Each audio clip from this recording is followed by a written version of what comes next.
국민의당이 이번 주 결국 해체 수순을 밟게 됩니다. 창당 2년 만입니다. 국민의당 내부에서 중재파로서 활동하다가 지난 2일 안철수 대표가 추진하는 바른정당과의 통합 쪽을 선택한 박주선 국회 부의장을 전화로 연결합니다.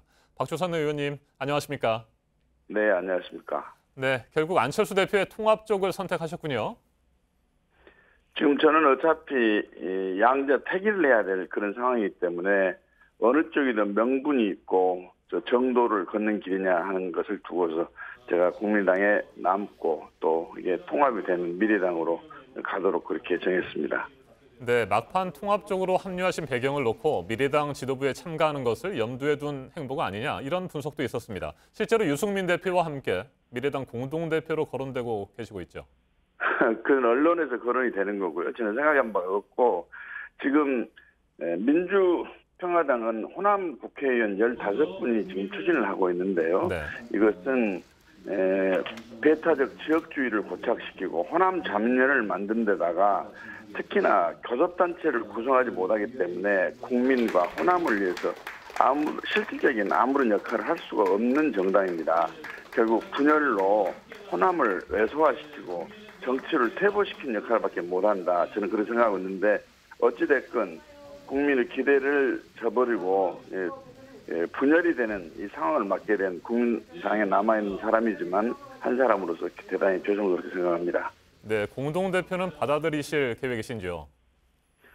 저에게 공동대표 하라고 한 사람도 없고 그건 뭐 통합이 되게 되면 당원의 뜻에 결정되는 겁니다. 저는 저로서는 아는 바가 없습니다. 네, 그렇습니까? 뭐 일각에서는 의원님께서 너무 늦게 미래당 합류하셨고 뭐 중재파 의원들과 함께 안철수 대표도 비판하셨는데 공동대표의 자격이 있느냐 뭐 이런 얘기도 하고 있습니다. 그건 어떻게 생각하세요? 아니 저는 공동대표고 뭐 단독대표고 저는 생각한 바가 없거든요. 네. 그리고 저는 끝까지 당을 쪼개지지 않도록 노력을 했습니다. 또 솔직히 말씀드리면 이 통합의 절차와 방법은 민주적인 방법도 아니고 당원의 내부에 컨센서스를 이루지도 못했기 때문에 이런 분란이 생겼는데요. 어찌됐거나 이 상황에서는 국민과 국가를 위해서 정당으로서 제대로 된 역할을 할 수 있겠냐 하는 점에 관점을 두고 평가를 해야 한다고 생각합니다. 네, 어차피 둘 중 하나를 선택해야 했다. 앞에서 이렇게 말씀을 하셨는데 그동안 박지원 의원은 박주선 의원님에 대해서 전국적으로 민주평화당에 동참할 것이다 이렇게 말한 적이 있습니다. 막판까지 호남 지역 중진 의원들이 민평당 합류를 요청했을 텐데 어떻게 거절하셨습니까? 물론 여러분들이 저에게 참여를 요청을 했습니다만 네. 그것은 아까 말씀드린 대로 배타적 지역주의를 고착화시키고 호남민의 자존심을 세우는 일도 아닐 뿐만 아니라 실제로 교섭단체를 구성하지 못한 호남 잡년에 불과해서 호남을 위해서도 국민을 위해서도 실질적인 남은 역할을 할 수가 없다. 그렇다면 애시당초 이 국민의당을 창당하고 호남에서 적극적으로 밀어주셨던 그 당시의 민심을 저희들이 되뇌이면서 저희들이 제대로 된 역할을 해야 된다고 저는 생각합니다. 그래서 지금 호남은 호남끼리 뭉쳐야 된다 하고 주장을 하면서 신당을 창당하고 있는데 아마 이 분위기가 진정이 되고 이성적인 판단할 시간이 오게 되면 호남에서도 한석봉의 어머니가 한석봉에 대해서 꾸중을 하고 돌려보냈던 그 지혜의 기회가 저는 반드시 올 것이다 저는 그렇게 생각합니다. 네, 그래서 지역주의를 타파하시겠다는 게 의원님의 생각이시고 미래당의 생각인 것으로 볼 수 있습니다. 그런데 다른 한편으로는 뭐 앞에서 잠깐 언급하셨습니다만 지역의 민심을 파악하는 것이 국회의원들의 중요한 역할 아니겠습니까? 호남 지역, 그렇습니다. 예, 특히 의원님의 지역구인 광주의 민심 현재 어떻다고 보십니까? 지금은 현재는 이제 반반인데요. 제가 선택한 것에 대해서 너무 미래를 보고 호남의 장래를 위해서 큰 선택을 해줬다고 격려도 많이 주십니다. 사실은 문재인 대통령께서도 선거 직전까지도 대통령 된다는 그런 호남에서의 분위기는 없었습니다만 민심은 또 바뀔 수가 있습니다. 그래서 제가 가는 길이 원칙에 맞고 정도를 걷는다고 판단하기 때문에 이 점에 대해서는 저는 평가를 받을 수 있으리라 저는 그렇게 생각하고 겸손한 자세로 겸허히 열심히 노력하겠습니다.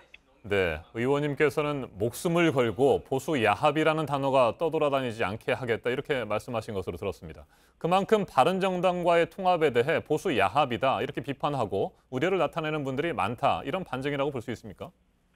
저는 보수 야합이 아닙니다. 우리 국민의당 당헌에도 개혁적 보수와 건전한 진보가 합쳐져서 중도 개혁 정당을 만든다고 돼 있는데 이 바른정당에 있는 분들은 개혁적 보수라고 이야기를 해야 되고 본인들도 창당을 할 때 개혁적 보수를 자처를 했습니다. 또 그리고 지금 자유한국당은 아마 지방선거가 끝나게 되면 국민으로부터 외면을 당할 그런 정당이라고 생각하기 때문에 저희들은 굳이 보수 야합을 할 필요도 없고 할 상대도 없어집니다.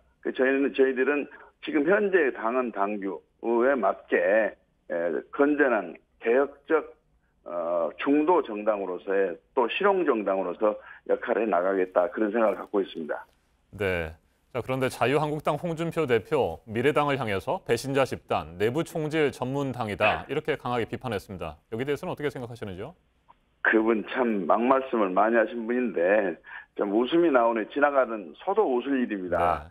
사실 박근혜 정권의 국정농단과 권력의 사유화로 지금 대통령이 20가지가 넘는 죄로 탄핵을 받아가지고 구속돼 재판을 받고 있는데 여기에 탄핵도 반대를 했고 재판 자체도 잘못되고 있다고 비판하고 있는 그런 자유한국당입니다.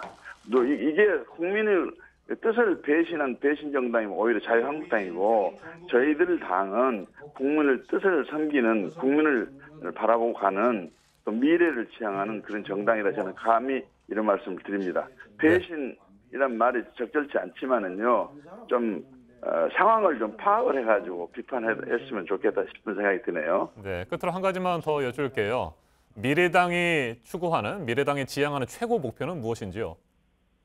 결국 튼튼한 나라, 편안한 국민을 만들기 위해서 진보와 보수를 아우르는 중도 개혁 정당이다 이렇게 저는 생각하고 있고 그것이 아마 지금 협상을 하고 있는 통합 정당의 그림이라고 생각합니다. 네, 지금까지 국민의당 박주선 의원이었습니다. 말씀 잘 들었습니다. 네, 감사합니다. 네.